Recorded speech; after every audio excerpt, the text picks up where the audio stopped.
One cold billionaire, one brave dad, and a single moment that turns strangers into family. Drop a comment with your city and subscribe for more powerful stories like this. The Bordeaux Hall was the kind of place where every glass gleamed and every candle flickered just so. But tonight, beneath the polished surface, there was unease. Waiters carried trays with rigid smiles, their eyes darting toward the front doors as whispers rippled through the staff like a current they could not stop. "She's coming." Alexandra Sterling. The name alone was enough to make the air shift. A billionaire whose reputation arrived 5 minutes before she did. Colder than the wind that swept through Chicago streets in January. They had all heard the stories. The server was reduced to tears because she brought the wrong vintage of wine. The maitre was forced to apologize for a table that wasn't angled to her liking. The kitchen staff was working in silence after a single glare cut through their chatter like glass. Nobody wanted to face her tonight. Nobody wanted to be the one who bore the brunt of her impatience, her disdain, her carefully sharpened words. At one end of the dining room, a young hostess clutched her reservation book with white knuckles. "Do you think she'll notice if I disappear to the back for a while?" she whispered to the bartender, who only gave a nervous half-smile in return around them. The restaurant buzzed, but not with the warm hum of a Friday night crowd. This was tension disguised as activity. Glasses polished twice, forks adjusted, menu straightened for the third time in as many minutes. Every sound seemed amplified, every detail sharpened in anticipation of her arrival. And then the doors opened. Alexandra Sterling stepped inside like she owned not just the restaurant, but the very air within it. Her heels clicked against the marble floor in a rhythm that demanded attention. A black coat tailored within an inch of perfection framed her tall figure. Her eyes, cool and assessing, scanned the room with the precision of someone accustomed to command. Conversation faltered. Waiters suddenly found urgent reasons to retreat to the kitchen. Even the music from the pianist seemed to soften, as if the notes themselves bowed to her presence. She paused near the entrance, removing her gloves with measured elegance, her voice carrying easily across the hush. "I despise being kept waiting," she said, not to anyone in particular, but to everyone at once. The words landed heavy, slicing through the room with the authority of a verdict already decided. The hostess hurried forward, her practiced smile trembling at the edges around her. Staff exchanged glances filled with silent dread. This was the dance they knew all too well. An evening with Alexandra Sterling meant walking a tightrope stretched thin between perfection and disaster.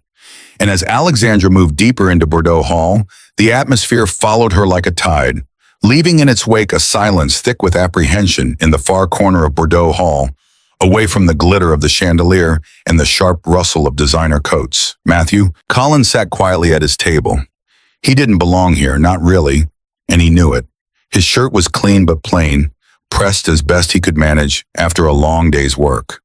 The shoes on his feet had seen better years, polished just enough to pass in this elegant setting. To anyone else in the room, he might have looked out of place, a man from a different world seated among Chicago's elite. But Matthew was used to that feeling. At 39, he carried himself with the quiet strength of someone who had learned not to measure his worth by the cut of his suit or the thickness of his wallet. His worth was measured in bedtime stories read to a 9-year-old girl and packed lunches scribbled with little notes, in the steady rhythm of a man who kept going no matter how heavy the days became. His daughter Lily was everything. And tonight, even though she wasn't with him, Matthew thought of her with every passing moment. The invitation had come from Brian, an old friend who had long since left their neighborhood behind for corporate consulting. Brian had insisted that Matthew needed to put himself out there to shake hands with people who might open doors to something better. "You've got the skills, Matt," Brian had said over coffee one morning. "People need to see that. You just need the right room." Matthew wasn't convinced. Rooms like this made him uneasy. The prices on the menu alone were more than what he spent on groceries in a week. He had arrived early, 15 minutes ahead of time, because that's what he did. Always early, always careful, sitting there. He glanced at the glass of water in front of him, untouched, as if afraid that even lifting it to his lips would mark him as clumsy among the crystal and silver. He told himself he was here for Lily, just as he told himself every time he stretched beyond his comfort. If Brian was right, if meeting the right person could mean steadier work, better pay, maybe even a path out of the constant worry about rent and school shoes, then the discomfort would be worth it. Because Lily deserved more than patched up sneakers and nights where her father came home too tired to do anything but heat leftovers. Yet, as Matthew looked around the restaurant with its velvet drapes and perfectly folded napkins, he felt the weight of eyes that weren't even looking at him. He imagined what they might see, a maintenance man in a world built for people who own skyscrapers, not fix the elevators inside them. He exhaled slowly, steadying himself. He had faced worse hospitals, funeral homes, conversations where he had to explain to a little girl why her mother wasn't coming back. Compared to that, a room full of polished strangers couldn't break him. Still, he shifted in his seat, listening to the whispers about Alexandra Sterling's arrival. He didn't know her, not beyond the name that seemed to turn the air electric, but he understood fear in people's voices, and he could hear it now in the waitstaff moving nervously across the floor. He caught the glance of a young waiter, pale and tense, rushing past, and for a brief second their eyes met. One man carrying a tray, the other carrying the weight of a different kind of life. Matthew offered a small, steady smile, the kind of gesture he gave Lily when she was nervous before a test at school.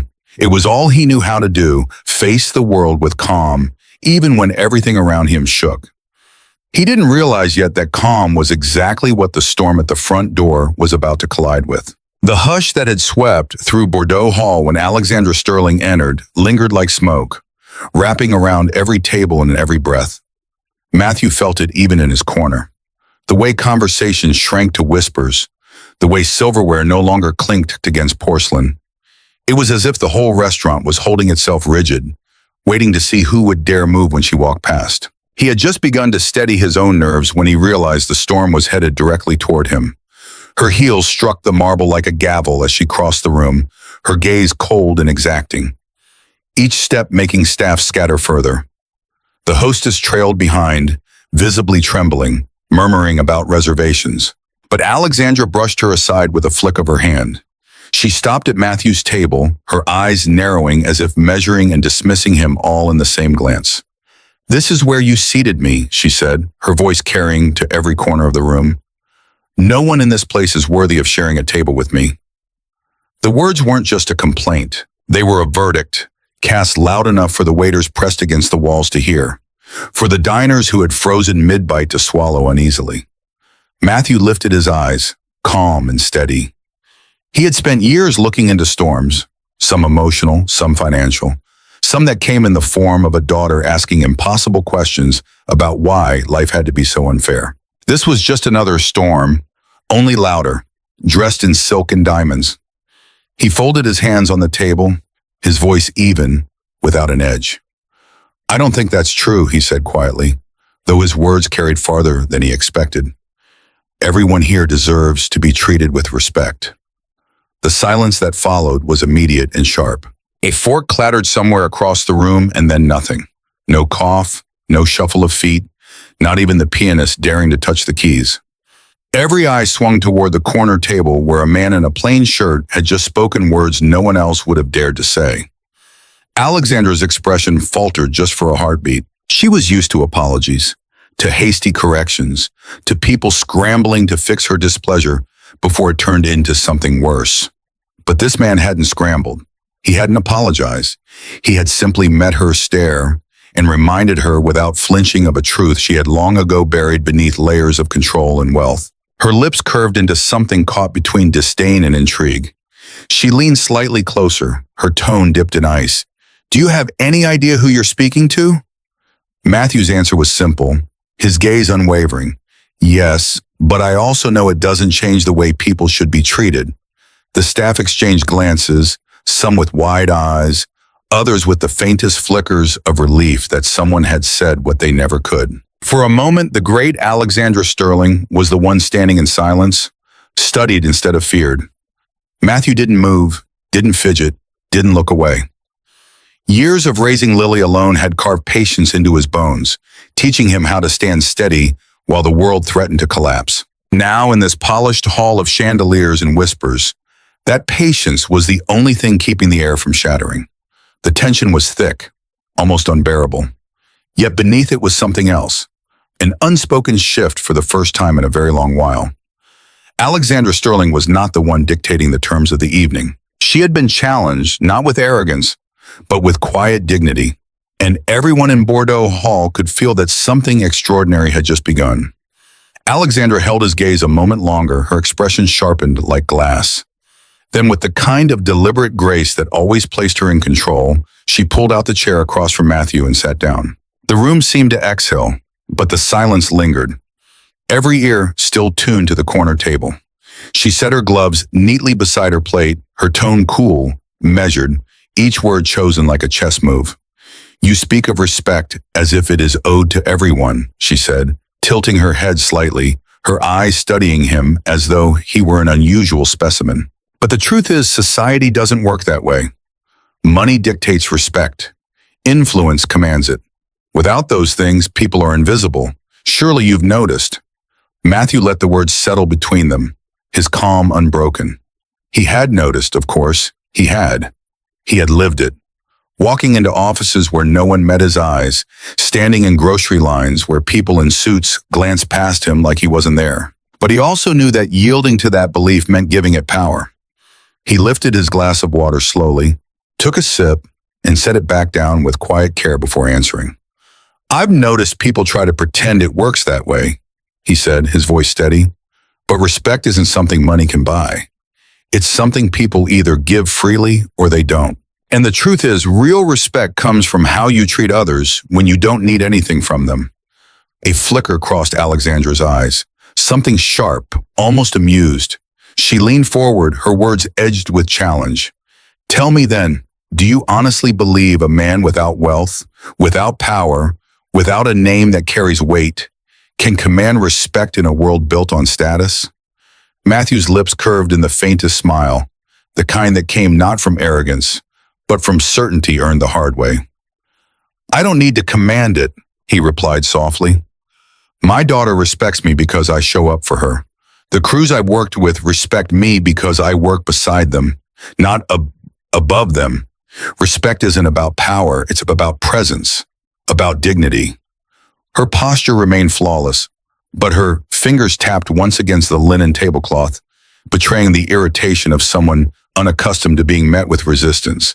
"And yet," she said, her tone cutting, "when I walk into a room, everything stops. People bend, they obey. Isn't that proof that money shapes the rules? Whether you like it or not," Matthew didn't flinch. "It might make people obey."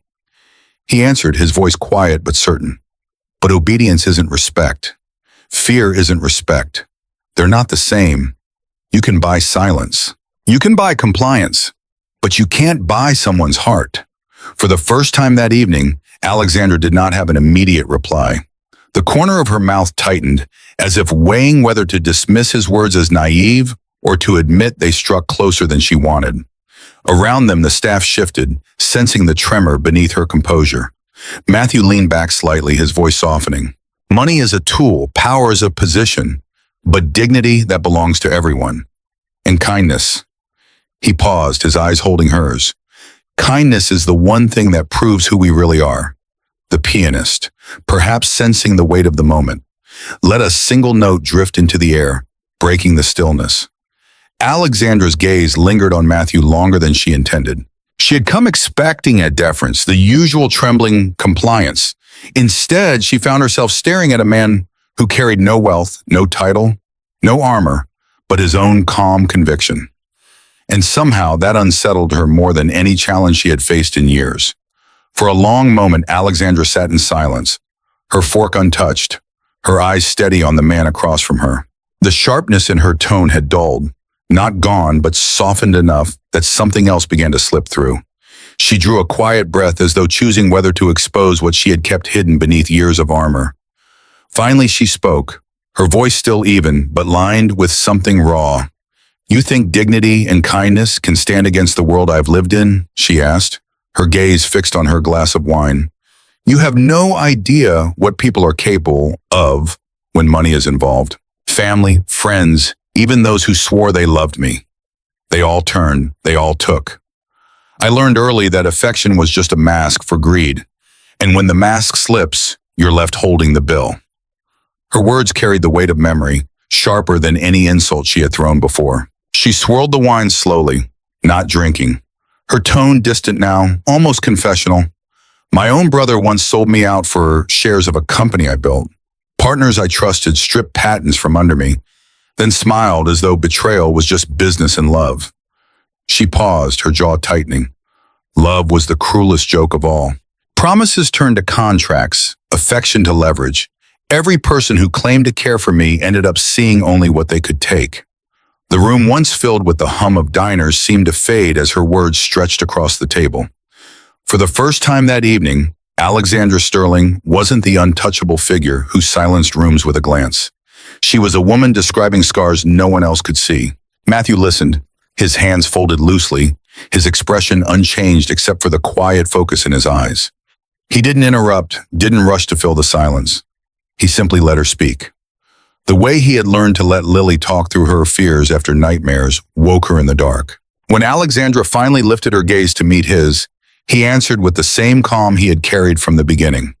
I don't doubt any of that, he said gently. People can be selfish. They can betray. And what you've lived through, no one should have to carry that kind of weight. He paused, leaning forward just slightly. But punishing everyone you meet for the sins of those who hurt you, that doesn't protect you. It just keeps you alone. Her eyes flickered, the steel in them dimmed by a flash of something more fragile. He had named what she had never admitted aloud, that her power, her sharp edges, her unyielding control were less about superiority and more about survival. You call it punishment, she said, her voice quieter now. I call it self-preservation. Matthew nodded slowly as though considering her defense. Maybe it started that way, but somewhere along the line, survival turned into walls so high no one could climb them, not even the people who never meant you harm. He let the words linger, then added, and I think you know that for the first time. Alexandra looked away, her eyes tracing the candlelight trembling against the glass.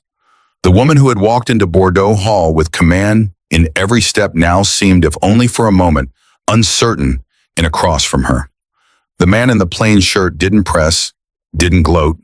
He simply waited, his steady presence speaking more loudly than any argument could. Matthew let her words linger in the air, the kind of confession that felt heavier than the crystal glass she held between her fingers. He saw the sharp edges in her voice, but he also saw the weight beneath them. And in that pause, he realized there was only one way to answer her walls, by lowering his own. He drew a slow breath, his eyes steady, his voice carrying the quiet gravity of someone who had lived through nights darker than most. I can't pretend I know what you've faced, he began softly. But I do know what it feels like to lose trust, to lose someone you thought you couldn't live without. His hand shifted slightly on the table, fingers brushing the rim of his water glass as though steadying himself. My wife, Anna, she passed away 4 years ago. Cancer. The word fell heavy, yet his tone carried no bitterness, only the weight of memory. We fought as hard as we could, but in the end, it was me and Lily left behind. She was only 5 at the time, too young to understand why her mother wasn't coming home, too young to understand why the woman who tucked her in at night wasn't there anymore. Alexandra's eyes flickered, her usual composure interrupted by the rawness of his words. Matthew didn't rush. He let the truth come out the way it always had, with patience, with honesty. Never dressed up in anything more than what it was. There were days I wanted to give in to the anger. He continued, it would have been easy to believe the world was cruel, that nothing good could come of it.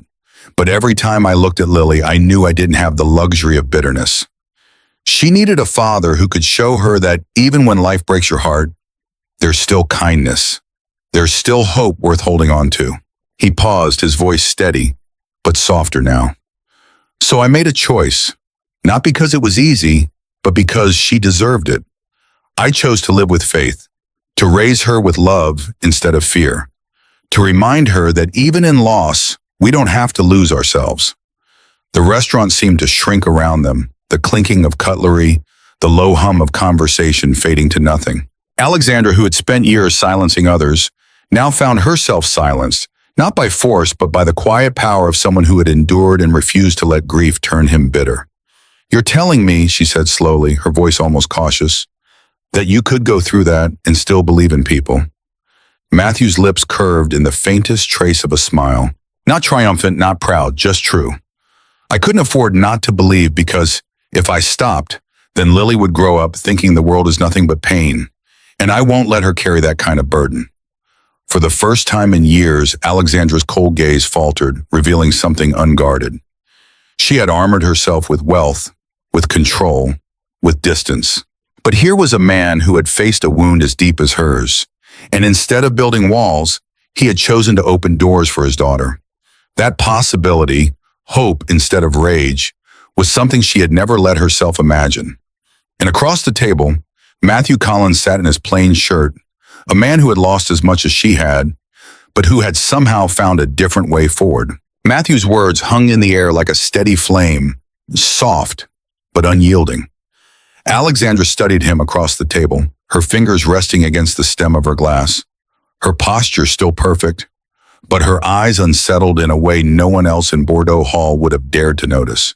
She was a woman used to walls built from betrayal, from power, from the cold certainty that distance meant safety. Yet here was a man stripped of wealth and title, who had faced loss as crushing as her own, and still he spoke of love as if it were a choice that could be made every morning. Matthew leaned forward slightly, his voice lowering, his words measured but firm. You know, money's a strange thing. For some, it's a shield. For others, it's a weapon. But at the end of the day, it can't change who we are. It only gives us more chances to show it. A person can use wealth to build walls so high, no one can reach them. Or he paused, his gaze holding hers. They can use it to build bridges, to create something good, something lasting. Alexandra's breath caught almost imperceptibly. She had spent her life convinced that every dollar was another brick in her fortress, another layer of insulation against those who would take advantage. But bridges, that word cut differently. Matthew continued, his tone steady, almost conversational, but carrying a conviction that pressed against the armor she wore. And pain works the same way. When life breaks you, you can let it harden you. You can decide to hurt others before they get the chance to hurt you. Or you can take that pain and choose to do the opposite. Choose to make sure no one else has to feel what you felt. The table between them seemed to disappear. For Alexandra, his words were not simple philosophy. They were a mirror held up to her life. Every calculated distance, every cutting remark, every dismissal of the people who served her. It all flashed through her mind, not as strength, but as evidence of how thoroughly she had let the past dictate her present. She tried to answer, to summon the icy retort that had carried her through boardrooms and negotiations, but the words slipped away before they reached her lips instead. She found herself quiet, listening. Matthew's expression softened, his voice gentler now. We can't control what's been done to us, but we can control who we become because of it. That's where the choice is. For the first time in years, Alexandra felt the ground shift beneath her certainty. She had built an empire on control, on never allowing herself to be vulnerable again. But sitting here across from a man who had endured his own losses and refused to let bitterness rule him, she felt something she hadn't allowed herself to feel in decades. Doubt that her way had truly protected her, doubt that her walls had given her anything more than loneliness. The dining room around them stirred back to life, hushed conversations returning, waiters moving cautiously. Yet at that table in the corner, it was as though time had stilled Alexandra Sterling. The woman whose presence could silence a room sat in silence herself, turning over words that had pierced deeper than any challenge thrown at her in a boardroom. And Matthew, steady and unpretentious, simply waited. He wasn't trying to win. He wasn't trying to impress. He was offering her something rarer than wealth, rarer than power, an invitation to believe that even the broken pieces of life could be remade into something whole again. When the dinner ended, there was no dramatic farewell, no grand gesture. Alexandra simply stood, adjusted her coat, and gave Matthew a look that lingered longer than she intended. He rose politely, offering a nod, and for the first time in years, she left a room not entirely certain she had been the one in control. That uncertainty followed her home. It echoed in the stillness of her penthouse, in the quiet hum of an elevator that carried her to floors no one else could reach. Yet in the silence, she found herself replaying his words, his steady tone, the calm that had disarmed her more effectively than fear ever could. A few days later, a message arrived on Matthew's phone. Short, formal, a thank you for his time. But when he replied, equally brief, equally polite, it opened a door neither of them expected. One message became another. Soon their exchanges drifted from polite acknowledgments into conversations about work, about parenting, about the small, ordinary moments that shaped their days. For Matthew, it was surprising to find that beneath Alexandra's carefully polished exterior, there was someone curious, someone who asked questions not just to control a narrative, but because she wanted to understand. For Alexandra, it was startling to discover that Matthew never asked for anything. No favors, no opportunities, no advantages. He simply spoke with honesty, offering glimpses of a life lived with purpose, even without wealth.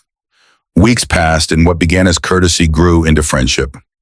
Alexandra suggested a visit, tentative, cautious, as though unsure how her presence would be received. And so one Saturday afternoon, her sleek black car rolled down the narrow streets of Chicago's South Side, far from the polished marble she was used to. She stepped out in her tailored coat. Suddenly aware of how out of place she looked against the rows of modest apartments, Matthew met her at the door, his smile easy, his manner as unshaken as ever. But it was Lily who broke the moment wide open. The little girl came bounding to the doorway, her hair in loose braids, eyes bright with curiosity. "Are you the lady Dad had dinner with?" she asked without hesitation, her voice clear, her innocence cutting straight through Alexandra's defenses. Alexandra froze, caught off guard by the directness only a child could bring. She expected judgment or awe or the kind of hesitation adults carried when they recognized her name. But Lily's gaze held none of that. It was simply a child's question, wrapped in curiosity, unclouded by anything else. Something in Alexandra's chest tightened, a feeling she hadn't allowed in years. "Yes," she managed softly, her voice lacking its usual edge. "Yes, I am," Lily grinned, the kind of smile that reached her eyes without effort. "Do you like pancakes? Dad burns them, but I can make shapes." The laugh that slipped from Alexandra was genuine, unguarded, surprising even to herself. In that moment, the billionaire who silenced boardrooms found herself disarmed by a 9-year-old's invitation. She stepped inside the apartment, noticing the mismatched furniture, the toys scattered across the floor, the warmth that filled the small space. It was not luxury, but it was home. And as the afternoon unfolded with Lily showing off her drawings, Matthew making coffee in a chipped mug, and Alexandra listening more than she spoke, something shifted. For the first time in years, she felt the faint stirrings of belonging. Not because of her wealth, but because of the simple way they welcomed her in. The first visit turned into another, then another, until Alexandra's sleek car parked outside Matthew's building became a familiar sight. At first, she arrived with hesitation, unsure whether she belonged in their modest world. But slowly, the walls she had carried for decades began to bend. She found herself slipping into their routines, not as a guest of honor, but as someone simply welcome. On Saturdays, she joined them at the neighborhood market. It was a far cry from the private deliveries she was used to. Aisles crowded, prices scrolled on cardboard signs. But she discovered something strangely freeing about choosing apples beside Matthew, listening to Lily chatter about which ones were best for pie. Alexandra carried the bags herself, the weight in her hands oddly grounding. Sunday afternoons meant walks in the park. Lily darted ahead, her laughter spilling into the crisp Chicago air, while Matthew and Alexandra walked side by side, their conversation meandering between small talk and the deeper threads that bound them closer each time. Alexandra caught herself watching the easy way Matthew listened, how he never filled silence with words just to prove something. It was the kind of attention she hadn't known she craved. Evenings brought the kitchen alive. Matthew would set out the basics, flour, eggs, milk, and Lily would declare herself sous chef Alexandra in a silk blouse instead of an apron, rolled up her sleeves and joined in. It was clumsy at first, her manicured nails dusted with flour, her laughter quick and surprised when batter splattered across the counter, but Lily beamed at her, eyes wide with admiration, and suddenly, Alexandra felt lighter than she had in years. One morning, while Matthew fumbled with the skillet, Lily tugged at Alexandra's sleeve and whispered with conspiratorial pride, "Miss Alex makes the best pancakes ever." The words landed with unexpected force. Alexandra had closed billion-dollar deals, earned headlines, commanded rooms full of power brokers. Yet nothing had ever warmed her the way that simple declaration did. She laughed then, really laughed, without calculation, without restraint. It startled even Matthew, who glanced at her as if witnessing a side of her he hadn't thought possible. Over time, Lily's nickname stuck. Miss Alex wasn't a title of wealth or power. It was a child's gift of belonging, one that Alexandra accepted with a softness she no longer tried to hide. She found herself looking forward to the evenings filled with school projects spread across the table, to grocery lists scribbled in Lily's handwriting, to the ordinary rhythm of life that money had never been able to buy. For the first time in decades, Alexandra Sterling wasn't defined by her empire or her reputation. She was simply a woman welcomed into a home, invited to share meals, laughter, and moments that mattered far more than her polished office towers. And as she sat at that worn wooden table, flowers still on her hands, Lily's praise echoing in her heart, Alexandra felt a truth she hadn't dared to believe. Happiness wasn't something to conquer. It was something to receive. It happened on a rainy evening, the kind when the city outside seemed to fold into itself. Lights blurred through street, thunder grumbling low above Chicago's skyline in Matthew's small apartment. The power flickered once, twice, and then everything went dark. For a moment, silence held the room, broken only by Lily's soft gasp. But then Matthew struck a match, and the glow of a single candle lit their kitchen table. Soon 3 candles flickered together, shadows dancing gently against the walls. The 3 of them gathered close. The ordinary table transformed into something sacred by the warm circle of light. Lily rested her chin on her hands, eyes wide with excitement rather than fear. "It feels like camping," she said, giggling as if the blackout were nothing more than an adventure. Alexandra smiled, watching the child's joy bloom in a space where most adults would have felt inconvenience. She realized she couldn't remember the last time she had found beauty in something so small, so unpolished. Matthew told a story then, one of the silly bedtime tales he used to invent when Lily was younger, about a brave little bird who built a home from scraps of ribbon and twigs. Alexandra listened, her laughter softening into something deeper, something she hadn't allowed herself in years. When Lily insisted Alexandra tell her own story, she hesitated, unused to being asked for anything other than decisions and orders, but under the candlelight with Lily's expectant face and Matthew's quiet nod. She began to speak. Her voice wavered at first, then steadied, weaving memories of her childhood into a tale about a girl who thought she had to build a tower of glass to stay safe. Lily listened intently, and when the story ended, she leaned closer, whispering with complete sincerity, "If Miss Alex stayed here all the time, that would be so much fun." The words fell with the weight of innocence, simple but profound. Alexandra's breath caught. She turned toward Matthew, her eyes no longer the polished steel of a woman who ruled boardrooms, but the vulnerable gaze of someone who longed for something she had never dared to ask for. He met her look steady and calm, and in that silence, her truth slipped free. "Maybe it's time I stopped living in that tower," she said softly. The words hung between them, fragile but real, a confession and a choice all at once. Matthew reached across the table, his roughened hand finding hers, their fingers intertwined, not with the drama of a proposal, but with the quiet certainty of 2 people who had already chosen each other through every shared meal, every laugh, every ordinary day. Lily looked at them and grinned as if she had been waiting for this moment all along. "Does this mean we're a real family now?" Alexandra laughed through the tears she no longer hid, her answer woven into the warmth of that candlelit room. And in that moment, the woman who had once lived in a tower of glass felt for the first time the strength of walls built not from money or power,